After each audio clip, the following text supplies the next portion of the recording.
about eating meat sacrificed to idols? Have you thought about that today?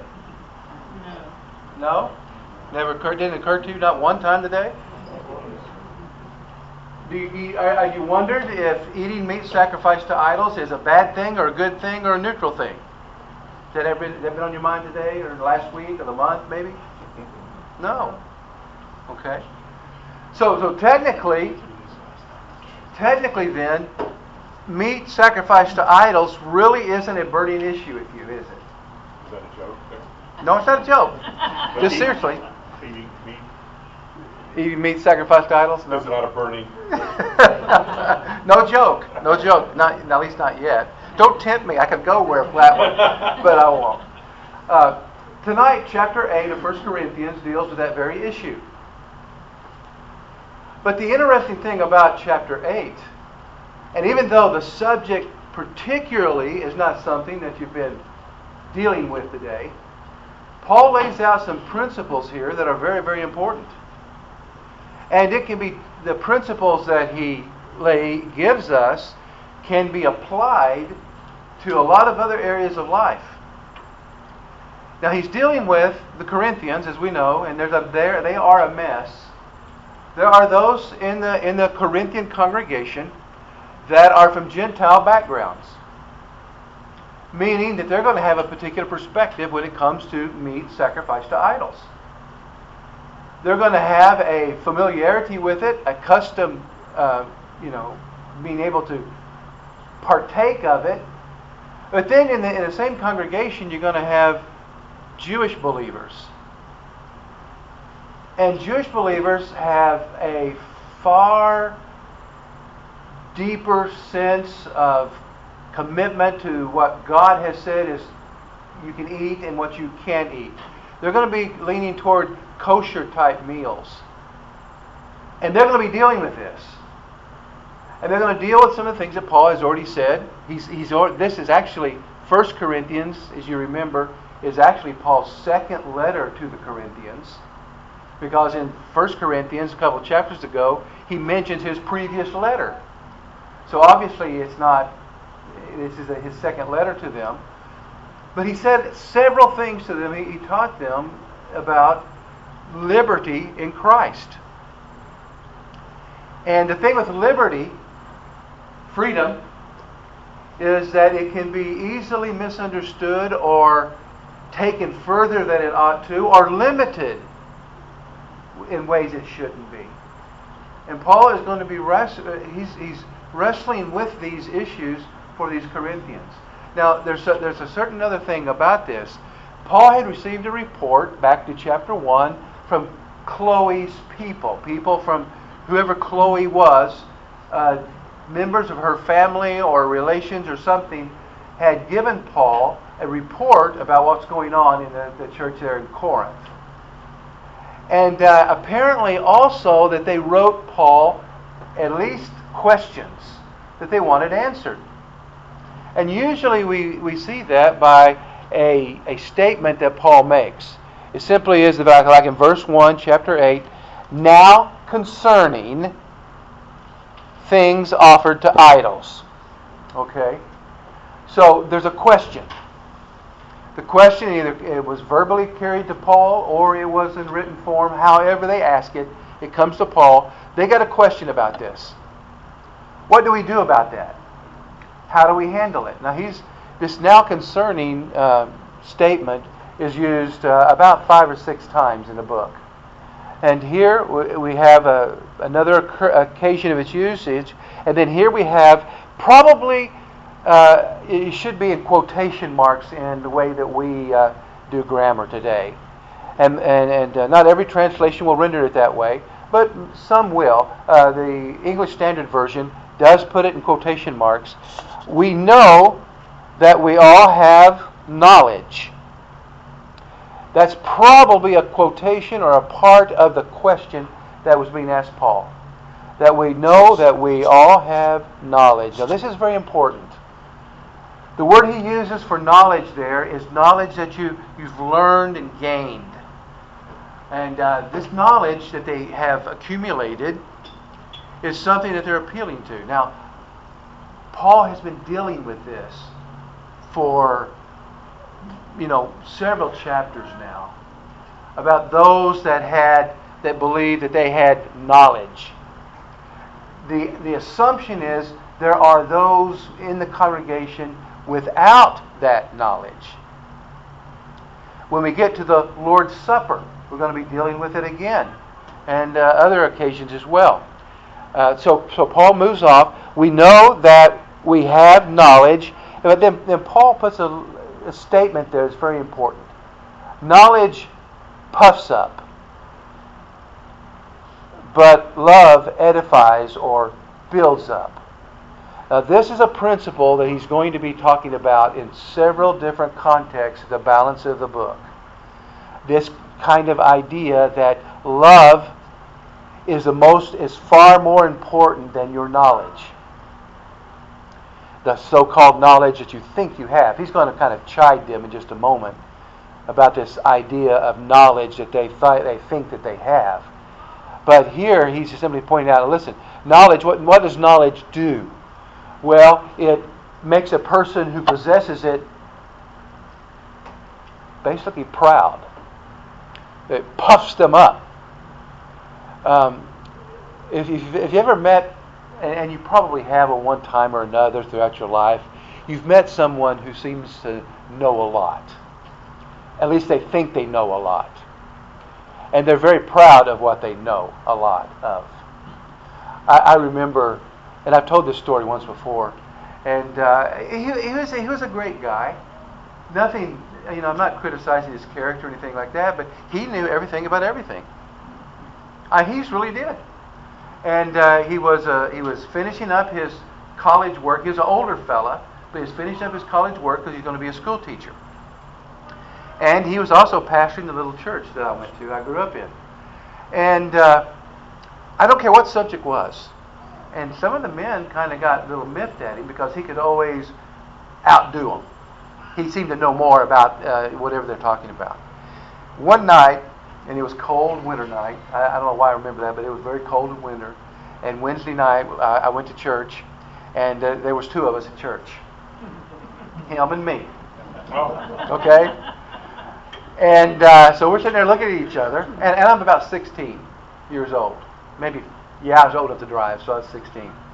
And so he said, well, let's have Bible study anyway. I said, okay, that sounds good to me. So we did. And we were just, I don't remember what we were studying or anything like that. I know it was the New Testament. And anyway, I made this statement. I said, when Peter...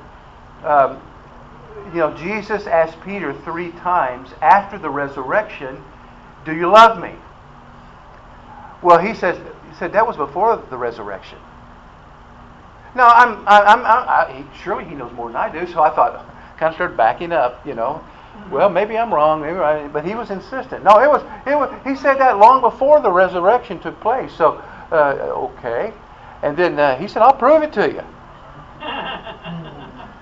So he went to the Gospel of John, and he was flipping through it. Of course, the end of the chapter there, the end of the book, and he had the funniest look on his face. I'll never forget that. But this is my interpretation of the funny look.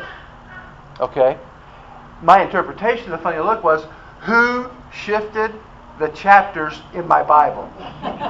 Because I can't be wrong. Well, you'll meet people like that. And there's undoubtedly people within the congregation there at Corinth that are very similar to that. People that we have knowledge. And the quotation undoubtedly is, they said, Paul, we have knowledge, and this knowledge is that a idol is nothing. It's not alive. It's not real. And therefore, what they're assuming is going to happen is, you know what? We can eat all the meat that we want. All the meat that's available to us, simply because they may offer it to a false god, but the key is it's a false god. And we have that knowledge. We have the knowledge that there's one true God. And we're not worshiping when we eat. We're just enjoying the steak dinner. That's all. Well, Paul goes on and says, You may have that knowledge, but the problem with your knowledge is it's making you arrogant. And it's not what is acceptable or needed within the congregation at Corinth. Rather than that, you need love. Now, because the idea of the knowledge here is that it's me focused. I've got it. So I'm the focus of it. But love is different than that. Love, it's the other person that's the focus of it. Are you following? And that's why love actually builds up or edifies. And that's what Paul says, that's more important. That's far more important. And he's finally going to say in a verse or two, you think you know so much, but you don't know half as what you think you do. You got a lot more learning to do. So we'll get to that. So he says that, and he goes on, and if anyone thinks that he knows anything, he knows nothing, yet as he ought to know. In other words, you haven't arrived yet. You think you may know compared to someone else, maybe you know a lot, but you do not know everything. And that's important for us to remember, in the sense that even if we have been reading the Bible and studying the Bible for a good portion of our lives, we don't have it all figured out yet. And it's important that we continue to learn. It's also important that we do not arrive at the place where we become incredibly arrogant, thinking that since we know more than someone else, that somehow we're better than that. And so Paul is kind of reeling that in. Even before he gets to answering the question that they've asked, he wants to remind them, those that know a lot, that have knowledge, even though we all have knowledge, he says, listen, anyone who thinks that he knows anything, he knows nothing, yet as he ought to know. But if anyone loves God, this one is known by him, or known by God. Now he's going to switch. But he wants to preface his remarks with those things first. And he goes in verse 4. Therefore, concerning the eating of things offered to idols. This could be another quote from their earlier correspondence to Paul, asking him these questions. We know that an idol is nothing in the world, and that there is no other God but one. Another idea there is simply said, and we know, like the idea of knowledge, we have this knowledge, and that an idol is nothing. So that's that first proposition that they're laying out. That Paul is probably just repeating what they have said. I'm going to take a little bit of a detour here, because you need to know a little bit more about what's going on in Corinth. We've dealt with Corinth as a city and the moral climate there months ago, or weeks ago now. But I need to interject a little bit more. We don't have a good concept of what life would be like living in a Greco-Roman city like Corinth in the first century. Number one, there's no refrigeration. Now you could salt down meat to preserve it a little bit longer, but you're going to have spoilage, and it's going to happen rather quickly, especially if the climate is a little extra warm. Along with that, you have temples all over, pagan temples all over ancient Corinth. There are two primary deities there. Poseidon is one, the fish god, and the other is Aphrodite, the sex goddess. And those are going to be the primary gods that were worshipped there.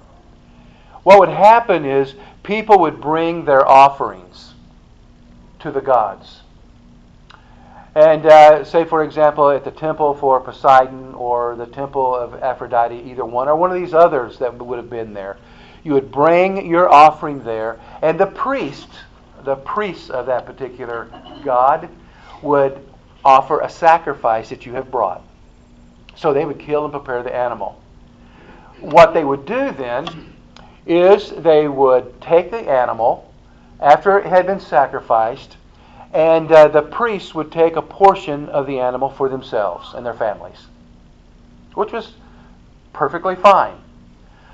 Part of the animal would be burned to the place where it wasn't really even edible.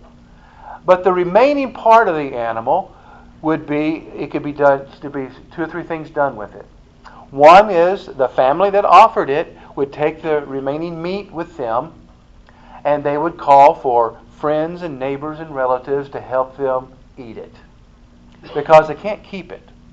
They've got to eat it, and eat it rather quickly, or it's going to be spoiled. The other thing that could be done is it would be sold to the meat markets. It'd be a freshly prepared animal, or a portion of an animal. It would be taken to the meat market, and people would buy it. Okay? Thirdly, though, adjacent to the temple, there would be like what we call a banquet hall. Nothing like what we see today, but a place there. And the remaining meat would be cooked and offered to whoever would want to come and eat it. You kind of got those 3 scenarios in your mind. Now you have people living within Corinth, or even outside of Corinth, that may not have the means to eat meat very often. So the temptation is going to be, well, they could go to the meat market and buy it there. Gentiles were accustomed to doing that. Gentile Christians, Gentiles who were formerly pagan, who are now Christians, they were accustomed to that. They were also accustomed, and Paul's going to deal with this later, I think in chapter 9, of going to someone's home and eating a meal there before the meat would spoil. Or thirdly, they wouldn't have to go into the temple itself. They could go to the banquet hall and then eat what was there. So you can see, and especially if you were a person without means, did not have much money, how it would be somewhat attractive to be able to eat either at someone's home or to eat at the adjacent banquet hall at the temple. Now the question that's going to be raised is, can we really do that? Because what has taken place is this animal has been dedicated to a false god. And if you eat the meat that's been dedicated to a false god, that is, in some minds at least, an expression of honoring that god, and it's also an expression of participating in the worship of that false god. So you see there is a moral dilemma here, a religious dilemma, a spiritual dilemma. What do you do about these kind of things? So Paul is going to give some instruction on that very issue. Now you're probably already thinking about some more contemporary type issues that we can begin applying the principles that Paul is going to lay out here to our current day. And we'll get to those in just a few moments, or at least some of those. In verse 4, we've read verse 4. He goes in verse 5, "For even if there are so-called gods, whether in heaven or on earth, as there are many gods and many lords, yet for us there is one God, the Father of whom are all things, and we for Him, and one Lord Jesus Christ, through whom all are all things, and through whom we live." Okay, again, we're going to park here for a moment. He acknowledges what these Corinthians are dealing with.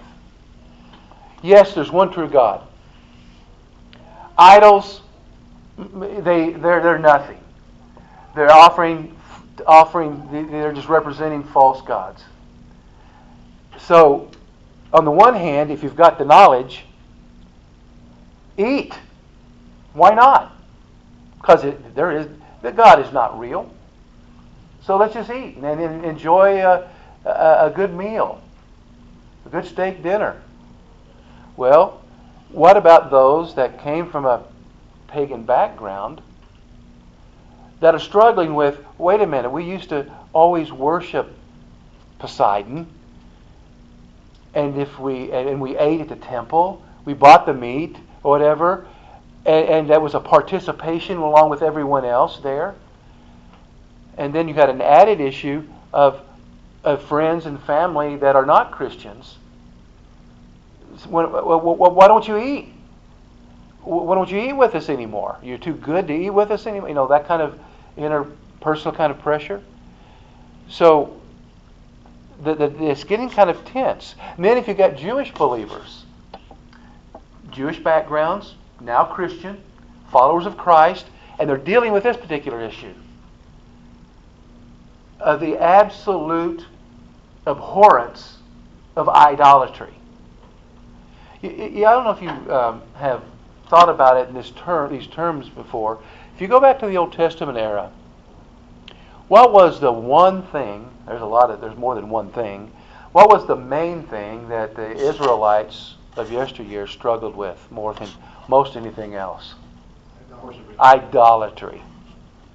You will find idolatry over and over again in the lives of these Jewish people of yesteryear until the days of Jeremiah. The days of Jeremiah, Jeremiah is preaching the Babylonian army, the empire is coming down to swoop up the remaining Jews in Israel.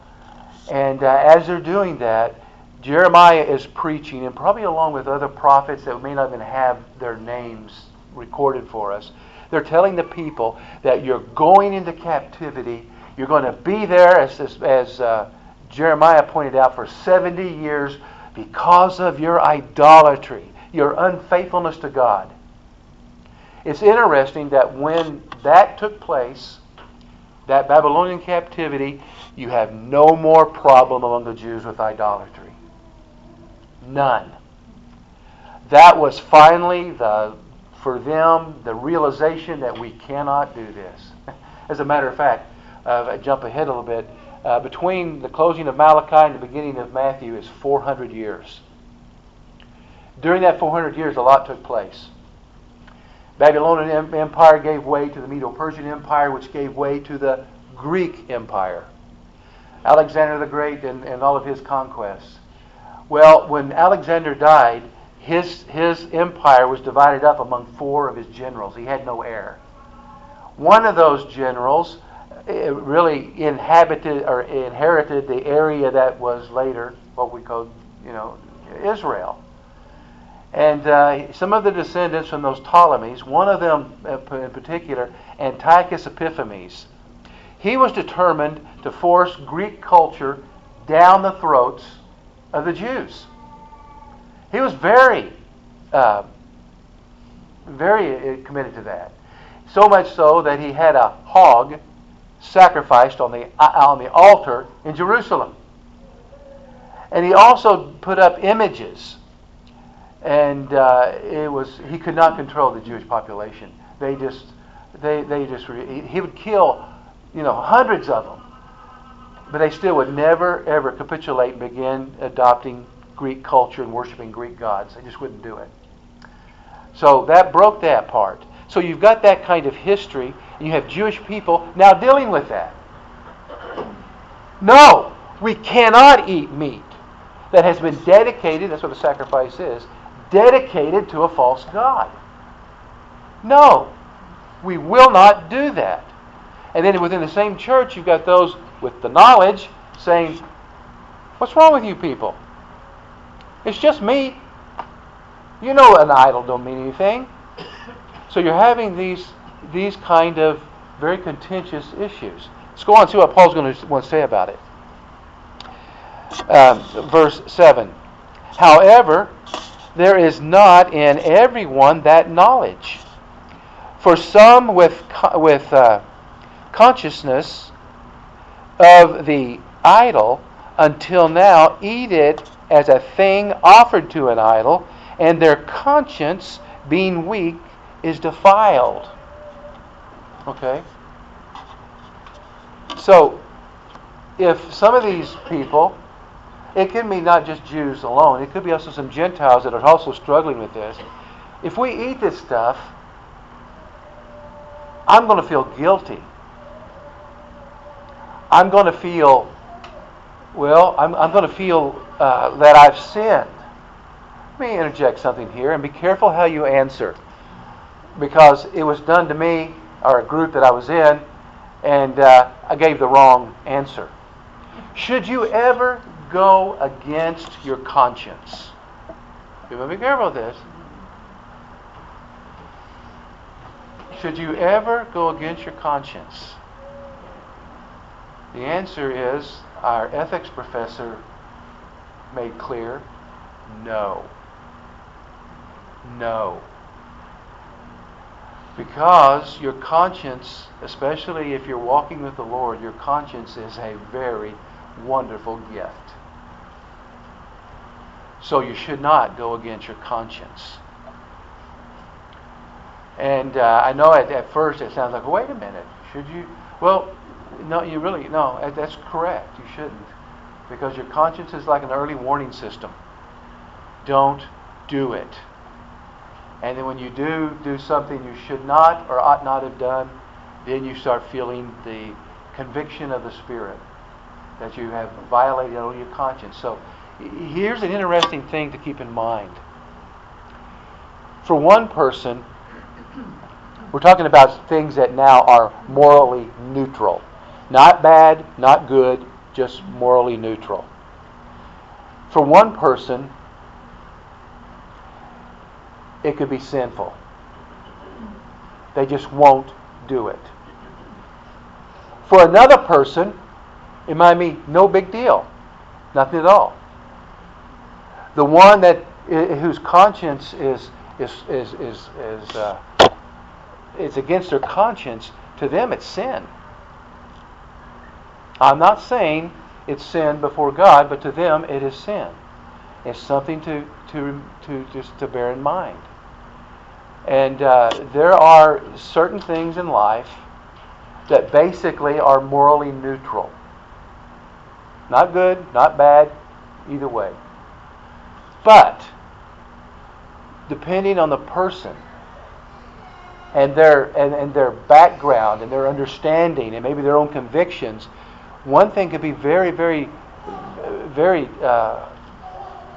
very wrong to one person and maybe not so much to another. Are you following what I'm saying there? Now, I'm not giving any illustrations about this yet. I'm just pointing that out. There are those things. And we need to be aware of them. And Paul is coming down to the point now in just a few moments. He's going to point out how serious this situation truly can be. Let's move on a little bit further. He says he just simply points out, for some people, idolatry is still a major problem. It's a major problem. For other people, it's not. We've got that point. But food, verse 8, does not commend us to God, for neither if we eat, we are any better, nor if we do not eat, are any worse. There's where you see the morally neutral issue here he's pointing out. But there's a problem still. But be aware lest somehow this liberty of yours becomes a stumbling block to those who are weak. Okay? Now, the point I think being made here is Paul is talking about, yes, you have knowledge, you have freedom, you have liberty, but you need to understand something vital. And what it is, your freedom, your liberty can actually hurt what, maybe their words, a weaker brother or sister. Think about that. Your liberty, your freedom, you may feel that this morally neutral thing, you can do whatever you want to in that regard. But bear in mind that what you do, people are watching. People are paying attention. I'm going to give you some loose examples here. Not exactly parallels, but maybe helpful. When I was in college, a group of my close friends, the group that I was a part of, they went to. I went to college at College of the Ozarks, School of the Ozarks in Branson. They went to Springfield to go to an Imperials concert. You remember the Imperials. Well, after the concert, they were driving back to school, and they were driving on. It's a 4-lane road. It's about 11:30 at night, and there was a young man driving. They were in just a small car. There was a man driving a 4-wheel drive Ford pickup, intoxicated, driving the other direction. He went across his lane of traffic, crossed the median, across another lane of traffic, and literally ran over them. 2 were killed.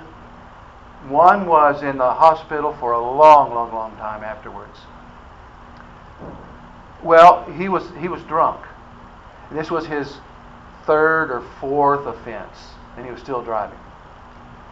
Well, some family members of one of the people in the car, they would not go to a restaurant or a grocery store that sold alcohol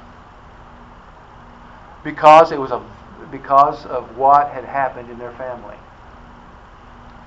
Now, that's kind of hard to avoid unless you just go to fast food joints.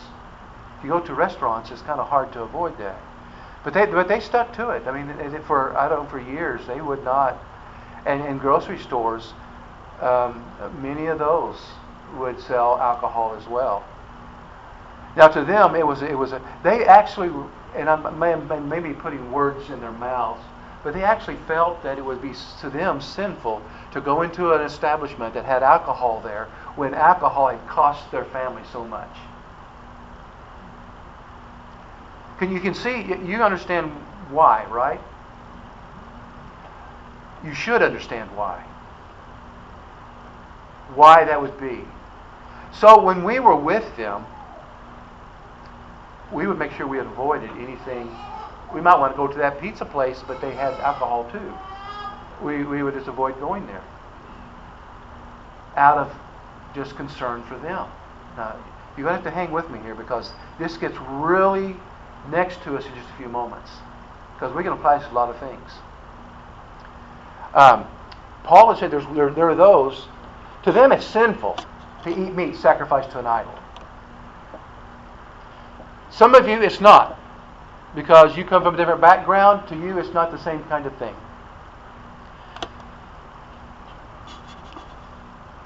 But this is a warning. Beware lest somehow this liberty of yours becomes a stumbling block. Now that word stumbling block is the word in the original language of the New Testament, scandalon. What do you hear in that word? You hear the English word scandal. This isn't a little deal. This is a big deal to the weaker person.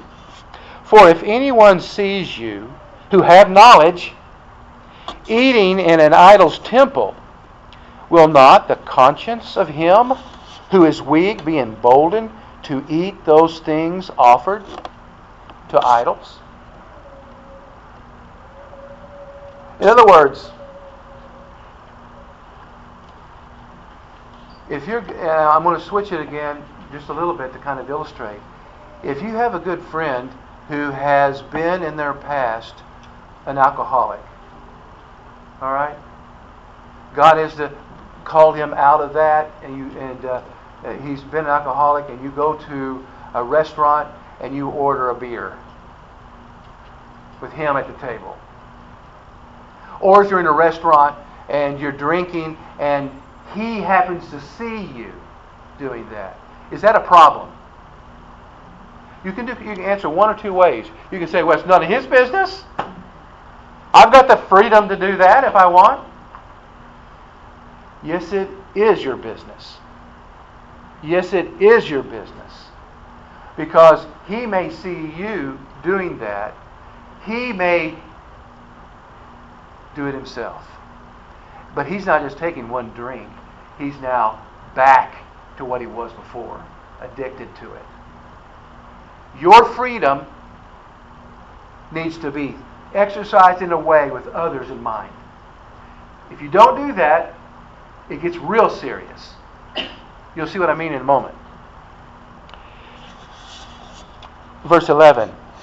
And because of your knowledge, shall the weaker brother perish? And then he adds this. For whom Christ died? Hey, I'm free. I'm free to do this. And then someone sees you doing that. And in seeing you do that, they stumble and back into a sinful practice of their own. And he attaches. Who are we talking about here? Well, we're talking about a person for whom Christ died. Stakes have been immediately been raised, have they not? Has immediately been raised up. He goes on. But when you thus sin against the brother, whoa, wait a minute. Did you notice that your freedom now is sin? Even though you may not have considered it sin, maybe to you it was no sin. Maybe even before God it wasn't a sin initially in your freedom, but now since you've exercised your freedom, you caused a brother to stumble. Now it's called sin. You've sinned against the brothers, and you wound their weak conscience. And here it goes. You sin against Christ. Now, I know that the protest that can be easily made is, I can't live my life always worried about what other people think. And on the one hand, that's true. You can't. Otherwise, you're going to be worried about everything all the time. I understand that. But he's not talking about everything all the time. He's talking about particular kinds of practices. And you need to kind of bear that in mind. You know, to you, and I'm not thinking about anything in particular, I'm throwing out possibilities. For you, buying a lottery ticket may no big deal. But if somebody with a gambling problem, it's a big deal. It's a big deal.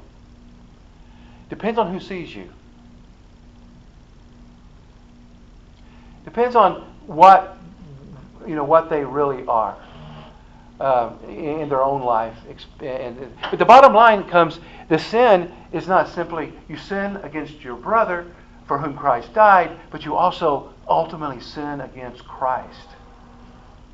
He's going to get the conclusion in just a moment. You can see how serious this thing can really be. It can really be. I've kind of alluded to this before. Years ago, there was a fellow that was a pastor. He quit being a pastor, but he had an influence on a lot of people because just because he was really for an untrained man. He was a very good pastor, a good preacher. He did a lot for us. Anyway, I remember having a tire fixed. He owned a filling station, had school buses. Anyway, he was working on it, and the tire was contrary, or his equipment wasn't working right, or whatever it was.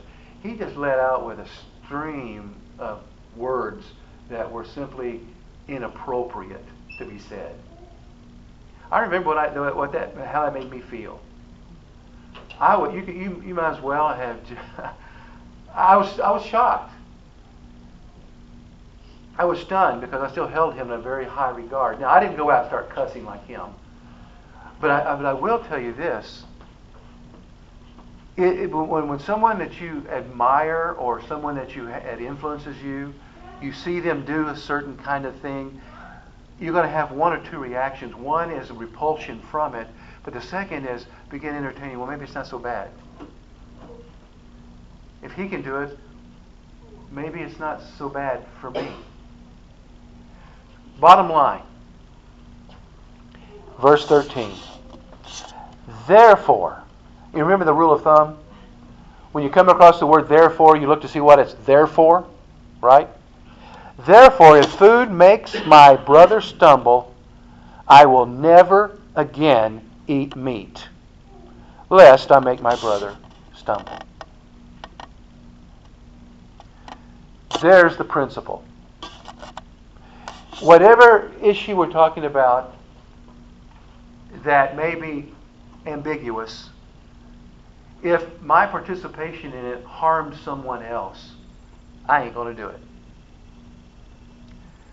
The reason for that is because doing that, even though I may have freedom or feel like I have freedom to do it, doing that is going to harm someone else for whom Christ died and ultimately to sin against Christ himself. That's how weighty this is. So what you have in this congregation is you have people who are polarized with these different issues. We have the freedom, we're doing it. And Paul is saying, he could agree with him. And later he's going to deal with that in chapter 9. He's going to go back to food sacrificed to idols on how you are to handle this. Kind of let the cat out of the bag, so to speak. It's going to be like this. Someone invites you to dinner, and you go to dinner, and you're going to eat with them. And as you're eating with them, they tell you, oh, by the way, that T-bone you got there, that was sacrificed to Poseidon. And Paul says, if they tell you that, don't eat it. But if they don't say that, and you don't ask where the meat comes from, because this is a moral neutral thing, really. If they don't tell you, and you don't ask, and God, thank you so much for this T-bone, and dig in. What's the difference? Well, if they make a point, they'll point out to you where it came from. Then you have an obligation right then and there. Because your testimony is not simply a private thing, it's also a public thing. And that public thing is you are, by your refusal to eat, will raise maybe questions in the people's mind there at the table, that why is it that you are not going to eat it? May give you an opportunity to talk about what Christ has done and why eating meat sacrificed to an idol is something you'd like to avoid. Okay, now, in our day, there are all kinds of these things. These kinds of issues. But before I get to any kind of more examples, let me just simply ask you, do you have questions, comments, snarky comments? Yes? Well, if you knew it was common practice in that area to eat food sacrificed to idols, wouldn't you have an obligation to ask instead of just hoping they don't say anything? Well, it's kind of I don't know. I mean, you know where it came from. You're just not making a point of it. But if you make a point of it, then you refrain from eating. Because someone else may find it a stumbling block. Just one of those things to bear in mind. So that's true to some degree, yes. Other comments? Wouldn't it be better, though, to inform that person that it is no big deal, so that it's not a stumbling block to them? But what if it is a big deal? You see, the point is, it's a big deal to them. As a Christian, you're supposed to set them straight. It is not a big deal. It has no bearing. I would argue that it does. It does. Paul says it does. I mean, that's exactly what Paul's saying. He's pointing out, if you become a stumbling block, you're sinning against not only a brother, you're also sinning against Christ. You're sinning against one for whom Christ died. That's the point Paul's making. You have the arrogant group, the knowledgeable group, the ones that are saying, you know what? I'm free in Christ. I can do these kind of things. And the problem with freedom is the extent of it. Let me use an example of this.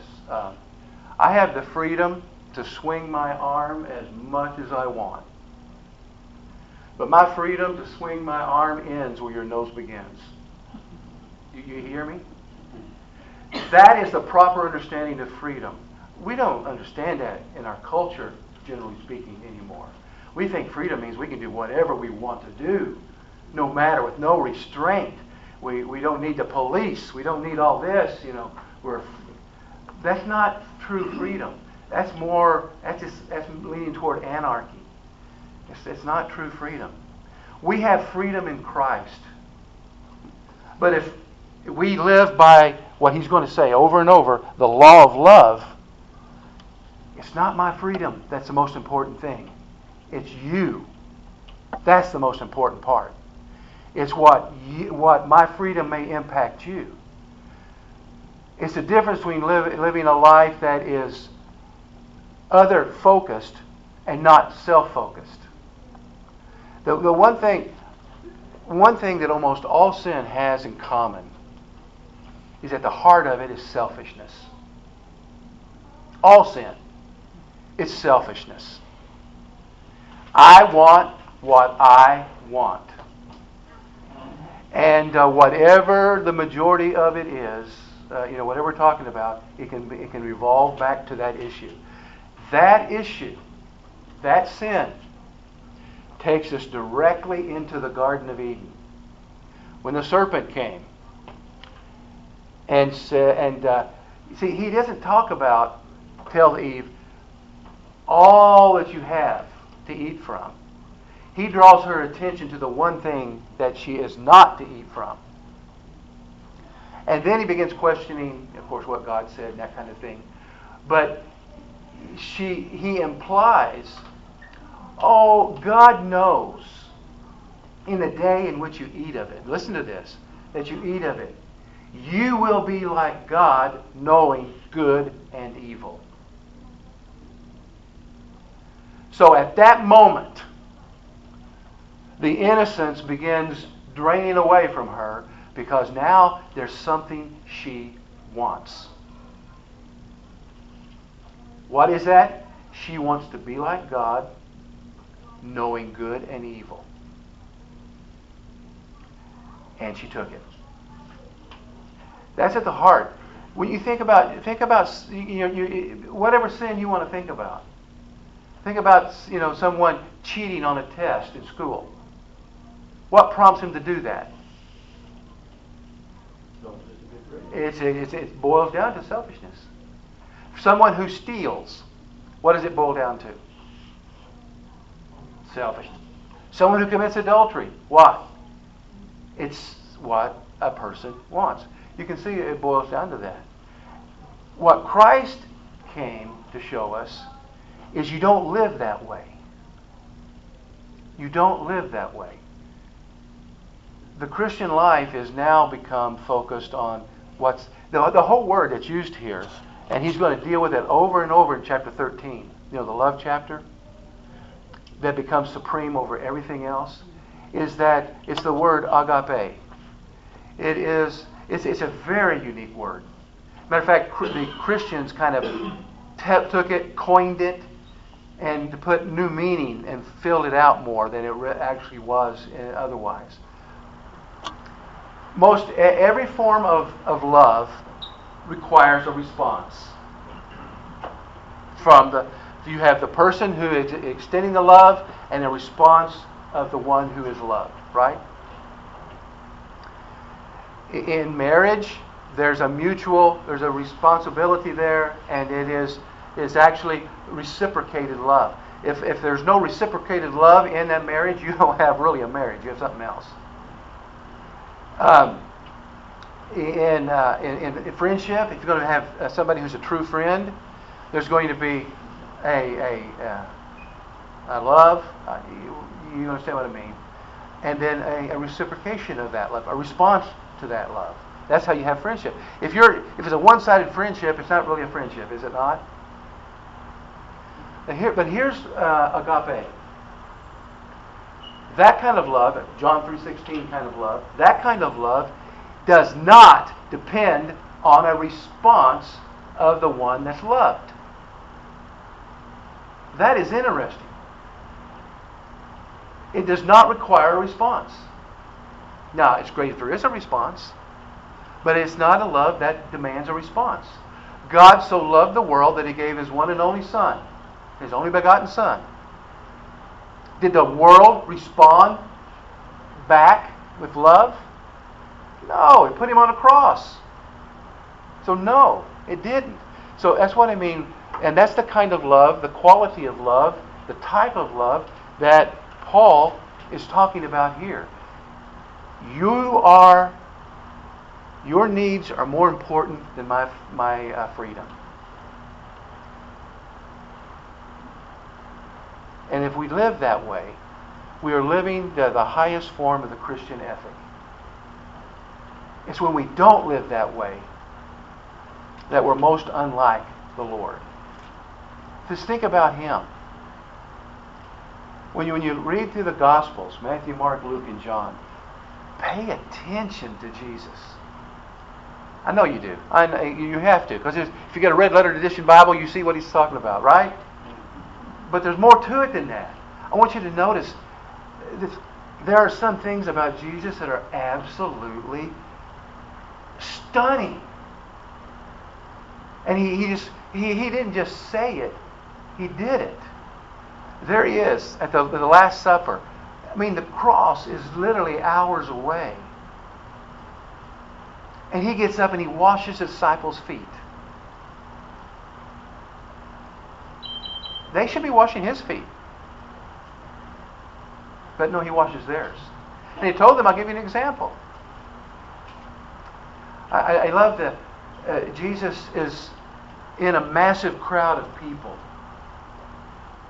And the ruler of the synagogue has come and told him, my daughter is dying. I need you now. We can't wait. I mean, we got to go now.